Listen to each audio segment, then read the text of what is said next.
KTN SHAH, where you get your news updates within and around the globe. Today, all our focus will be at SHAH Comprehensive School, where the elections are underway. Our reporters are on the ground to update us every single minute. Before we take you to the ground, just to give an highlight on the SHAH elections.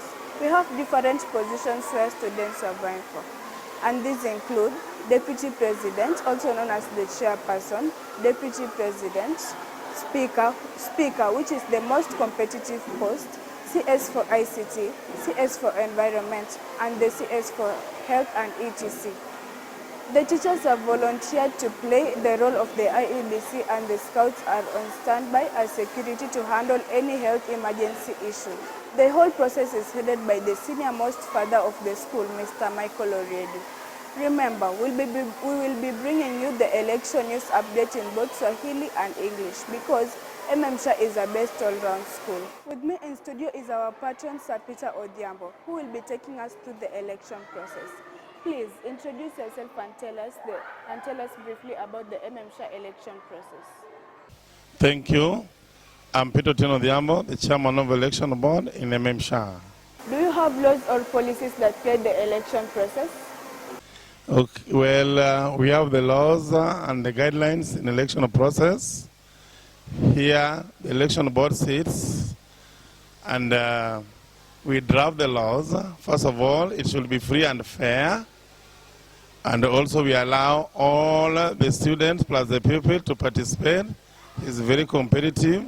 It is also transparent. We use the ballot boxes. And also we allow all the elected, all the students to campaign freely. What does this type of election mean to the school, students, and the entire country? Good. The student election was enacted, and it is what is there in the Constitution. It is also very important to the school because they play a role of leaders, and this leadership is very important for maintaining the discipline of the student, and also we prepare the students and the people for future leadership of the country. Thank you so much, teacher, for those wise words and for taking our time under busy schedule. Thank you so much. And thank you. Allow me to welcome the SHAH presiding officer, Mr. Dennis Ouma Abugo. Welcome to KTN SHAH. What mechanism did you apply to foresee a very peaceful and credible election? Thank you so much. Dennis Ouma, teacher Dennis Ouma Abugo. I'm one of the teachers, and on this day I was the presiding officer in one of the polling stations, the 4 polling stations that we are operating within the same school. Now, we made sure that the campaigns ended 2 days before the voting day. Like any other election, it was very interesting to note that students were able to do their posters that even went viral internationally, and were even able to bribe their fellow learners in the name of campaigns, just like in our normal campaigning environment.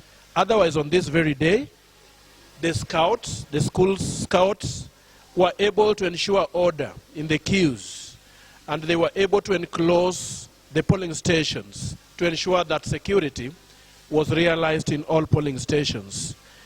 The most outstanding thing is that we even had observers who are assigned by the principal's office, who are secretly monitoring even what the presiding officers were doing. And true to the saying, I can assure you the voting was very fair to all the students, and they ended up in jubilations. Does this mean that the leadership potential starts so early? Yes, it is very true, because I remember even during the campaigns, there was a slogan, Jaden Power, that just came from nowhere. And this tells you that we have a small country within a school. And as a nation, it was a moment to learn that going forward, people should not think of rigging any kind of election, because the community that we are raising in schools are very sensitive and are so proactive to an extent that nobody can even forge or rig any election. More outstanding again was that the agents were so patient and were so keen that you could not even miss counting a single ballot. Civic education was also done properly before the prior day, and we ended up with very few cases of spoilt votes. Yes. Finally, what is your advice to students, teachers, and the parents in building talents? My advice related to this exercise is that as a country, as a school, we should be prepared for a nation ready for free and fair elections. I think going forward, our country will be like just other civilized countries in terms of elections, and we shall not have cases of rigging, bribery, and all that. With the upcoming generation, they are aware of their rights and they know what it means to have a fair election. Thank you very much, Mwalimu, for taking your time and a busy schedule. Thank you so much. That is the end of our news program today. A big thanks to our news crew, SHAH Head Teacher Mr. Michael Oriedi, his deputies Dr. Pamela Otieno and Dr. Violet Otieno, Journalism Club Patron Mr. Jackson Oyondi, Journalism Club Mentor Dan Odhiambo, teachers and the entire SHAH Comprehensive School fraternity. For more information, you can join our YouTube at SHAH JSS1. Please subscribe, like, share, and comment. I have been your anchor, Glory Wanda. Remember, SHAH is the best all round.